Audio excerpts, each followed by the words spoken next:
Her teacher told her to play the violin to embarrass her, but he had no idea who he was messing with. Do you play any instruments? The question came from a girl with neon green braces and butterfly clips in her hair. Her name was Bianca, and she'd been the only person to talk to Amara during lunch. Amara hesitated, pushing her tray forward a bit on the plastic table. Yeah, violin. Bianca blinked. For real, like orchestra stuff? Yeah. You good? Amara shrugged. I guess. Truth was, Amara Collins wasn't just good. She was incredible.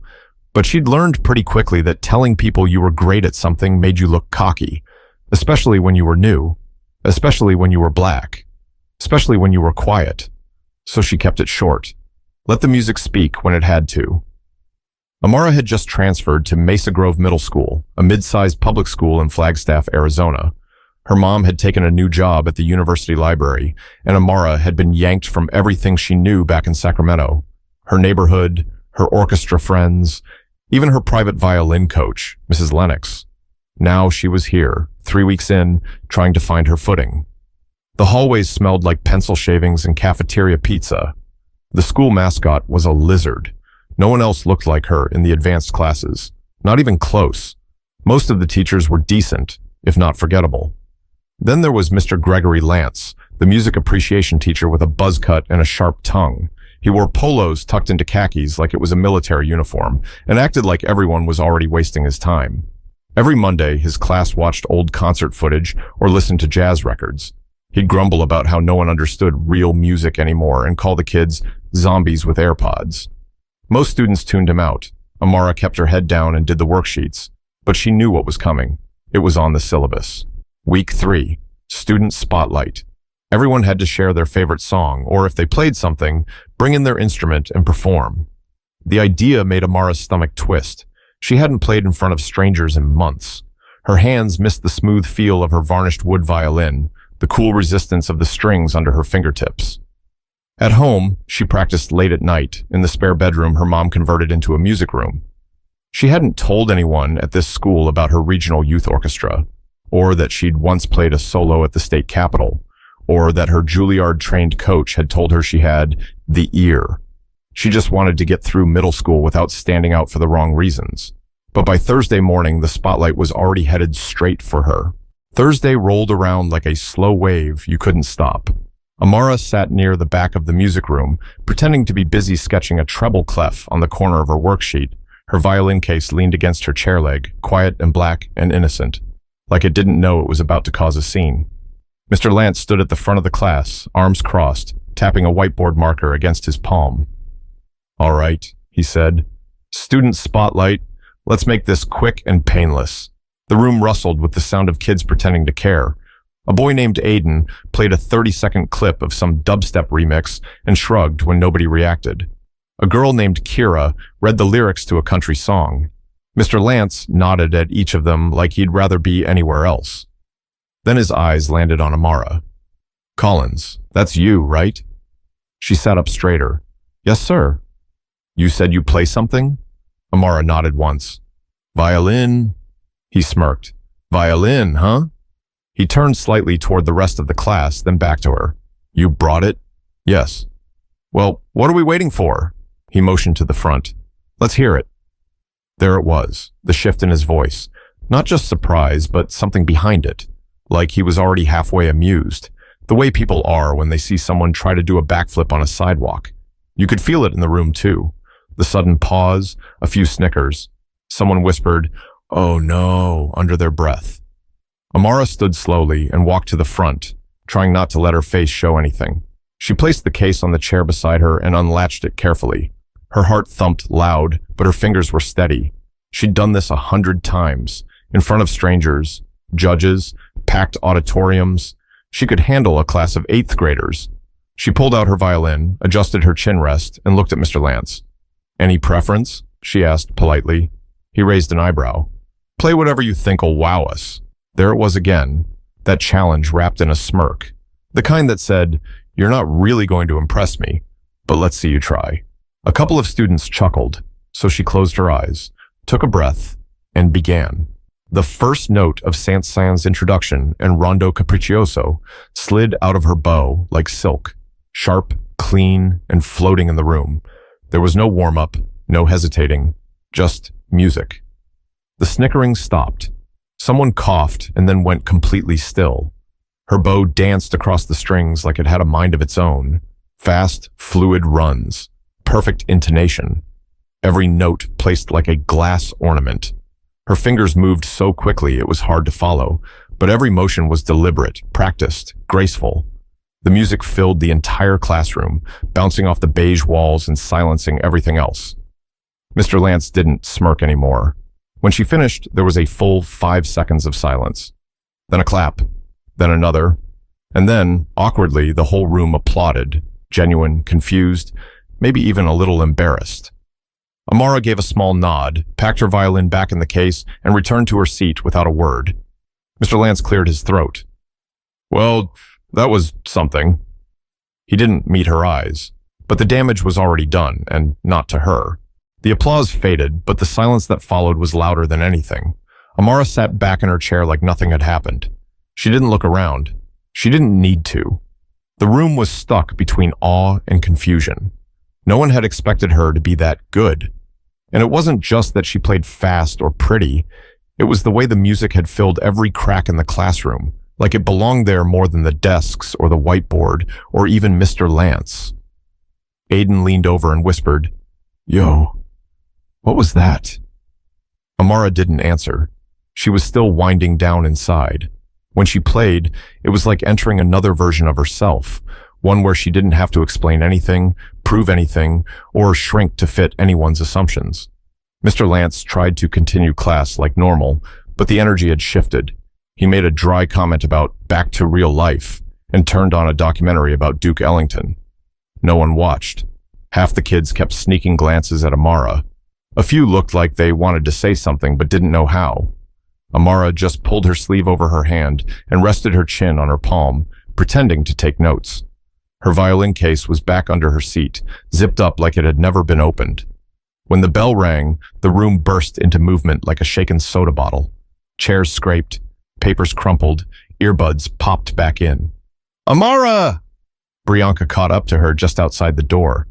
"Girl, you didn't warn me you were like a genius." Amara smiled a little. "You didn't ask."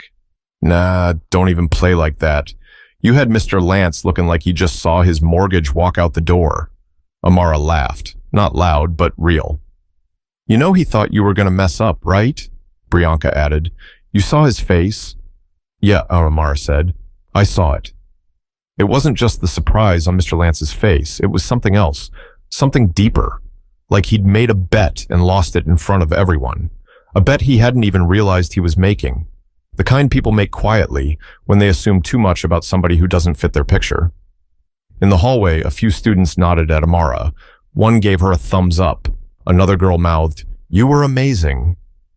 It felt strange, like being seen for the first time, but only because she'd cracked open a part of herself she usually kept private. When she got to her locker, she caught a glimpse of Mr. Lance through the door window of his classroom. He was erasing the board, slow, methodical strokes. His face looked tight, like he was still working through what just happened, but it wasn't just about embarrassment. Amara could tell. It was discomfort. A small shift in the ground under him. A crack in something he thought was solid. But things like that don't stay cracks for long, not in a place full of phones, gossip, and sharp memories. By the time Amara got to the lunch table, the whispers had already started. Not the cruel kind, just the kind that spreads fast, the curious kind. The kind that changes how people look at you, even when they pretend nothing's different. "That's her," someone mumbled behind her as she passed the vending machine. "The violin girl." At her usual table, Brianka was already mid-sentence. I swear he thought she was going to scratch out Twinkle Twinkle or something, and instead she went full movie soundtrack. It was wild. Amara sat down slowly. "You good?" "I'm great," Brianka grinned. You just blew up. Half the class thinks you're some prodigy. A few think you faked it." "Faked it?" "Yeah, like you were playing a track and just moving your arms." Amara blinked. "Seriously?" "Yep. It's already on Snapchat. Some dude posted a clip, only like 20 seconds, but it's fire." She didn't know whether to laugh or feel weird about it. That was the thing with school clout. It came fast and never landed where you expected. One day you're invisible, the next you're a hashtag. But underneath the buzz, she could feel the tension. The violin had made her visible, and being visible was complicated. She caught glimpses from other kids. Some looked impressed, others looked off. One boy narrowed his eyes like he didn't know what box to put her in anymore. Another whispered to his friend and nodded in Amara's direction like he was studying an exhibit. The cafeteria doors swung open, and in walked Mr. Lance, clipboard in hand, walking toward the admin office that shared the hallway with the lunchroom. He didn't look at her, but he had to know she saw him. "Think he's mad?" Amara asked. Brianka raised her eyebrows. "Oh, he's definitely mad. Not yell at you mad, though, more like questioning his whole life mad." Amara poked at her sandwich. He didn't say anything after. "He doesn't know what to say. You put a mirror in front of that man, and he didn't like the reflection." Amara didn't say anything, not because she didn't agree, but because she wasn't sure what came next. The thing about moments like that, when you turn someone's expectations inside out, is that they don't always lead to celebration. Sometimes they lead to confusion, to awkward stares, to conversations you never asked for. Later that day, in science class, a girl she'd never spoken to leaned over and whispered, "You're the girl from music, right?" Amara nodded. "You were really good." "Thanks. Do you, do that for fun, or?" "I've been playing since I was 5. The girl blinked. "Wow, I didn't know people like you did that kind of stuff." Amara didn't answer. She didn't need to ask what people like you meant, but every offhand comment was another reminder. The performance wasn't over. It had just started taking a new form. By Friday morning, the story had left the classroom. Amara found out during breakfast when her mom glanced up from her phone with a tight, curious expression. "Amara, why is there a video of you performing at school going around?" Amara froze halfway through a spoonful of oatmeal. "What?" "It's on Facebook. Some kid's parent posted it. It's got 2,000 views already. People in the comments are talking about how graceful you are and how your teacher looked uncomfortable." She set the spoon down. "I didn't know it was being recorded." Her mom didn't look upset, just sharp, focused. "You okay?" "Yeah, it's just weird." "Well, I'm proud of you. That was beautiful playing, but you sure that teacher's not going to try and twist this?" Amara shrugged. "He hasn't said anything, but he looked embarrassed." Her mom tapped her nails on the table. Embarrassment can turn ugly when people don't take responsibility. Later that day, at school, the office secretary came into Amara's homeroom and handed her a blue slip. "Principal Simmons wants to see you." Amara's heart flipped. She walked to the office, violin still in her backpack from her morning practice session in the music room. Principal Simmons was a broad-shouldered man with glasses and a voice that always sounded like he was halfway into a public address. But today, he smiled when she walked in. "Miss Collins, come in." Amara sat down across from his desk, hands in her lap. "I saw the video," he said. "You're incredibly talented." "Thank you. I also got a few phone calls yesterday, parents who were concerned." She looked up. "About what?" "Well, apparently the way your music teacher responded to your performance before you played rubbed some people the wrong way. They felt it was dismissive. Some said it bordered on sarcastic. I've spoken to Mr. Lance about it." Amara stayed quiet. "I want you to know," he continued, "you're not in any trouble. Quite the opposite. You've brought something special to the school, and I think we need to support that. We'll be organizing a student showcase in a few weeks. Would you be interested in performing?" Amara hesitated. "I guess so." Principal Simmons smiled again, this time more carefully. "No pressure, just think about it. And if anything else happens, you come to me directly." She nodded and stood up to leave. As she stepped into the hallway, she noticed Mr. Lance standing outside the teacher's lounge down the hall. He saw her, and for a brief moment, they made eye contact. This time, there was no smirk, just a long look, like he'd run out of words and wasn't sure how to start again.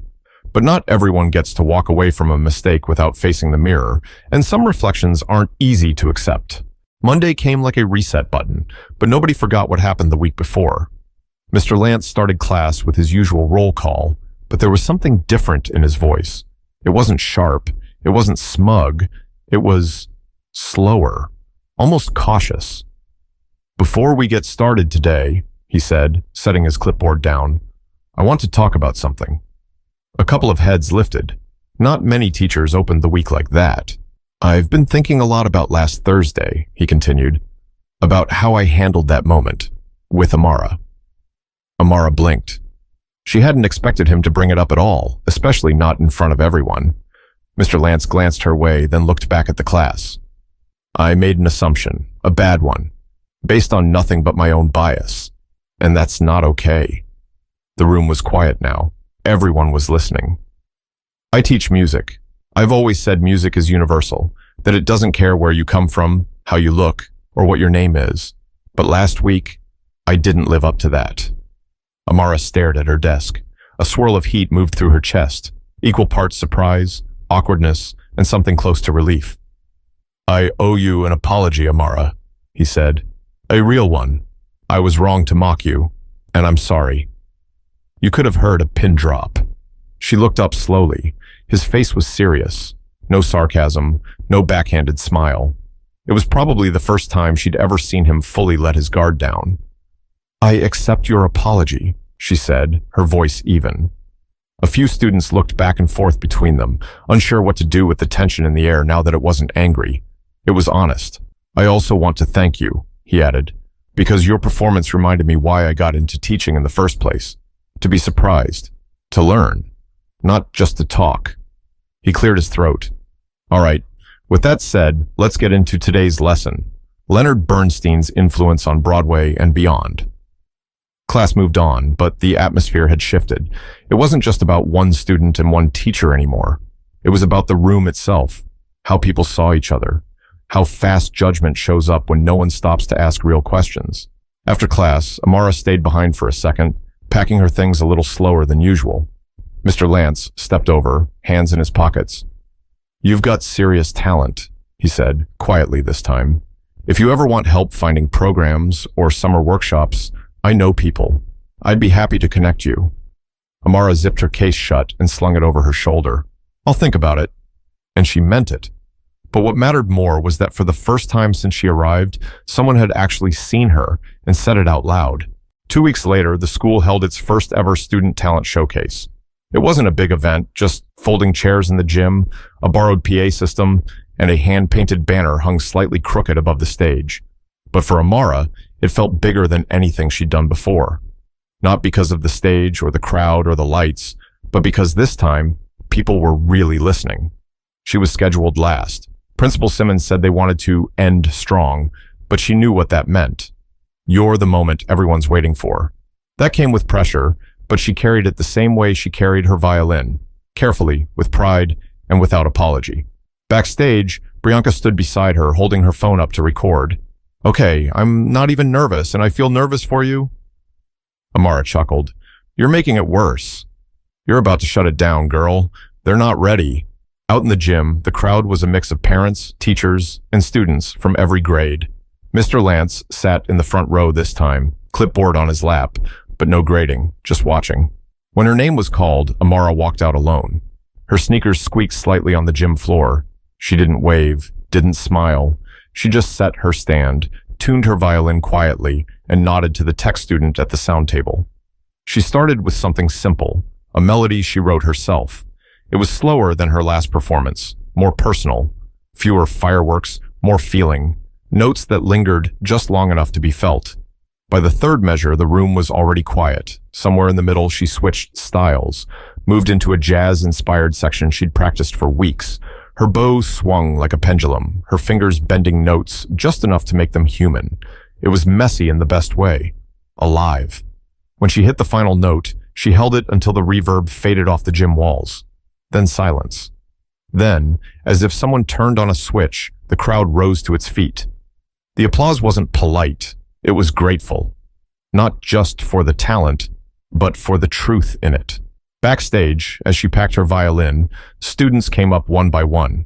A sixth grader asked if she gave lessons. A senior told her she made him cry. One of the janitors gave her a high five and said, "You got that Nina Simone spirit in you." Even Principal Simmons pulled her aside. "We'd like to nominate you for a state arts scholarship," he said, "if you're open to it." Amara nodded. Yeah, I think I am. She hadn't expected any of this when she walked into that music class 3 weeks ago. She just wanted to stay small, stay quiet, fit in, but now she understood something deeper. Her gift wasn't something to shrink, it was something to share, not to prove people wrong, but to remind people what's possible when you stop underestimating the wrong kid. But the most powerful thing wasn't that they clapped, it was that they finally listened.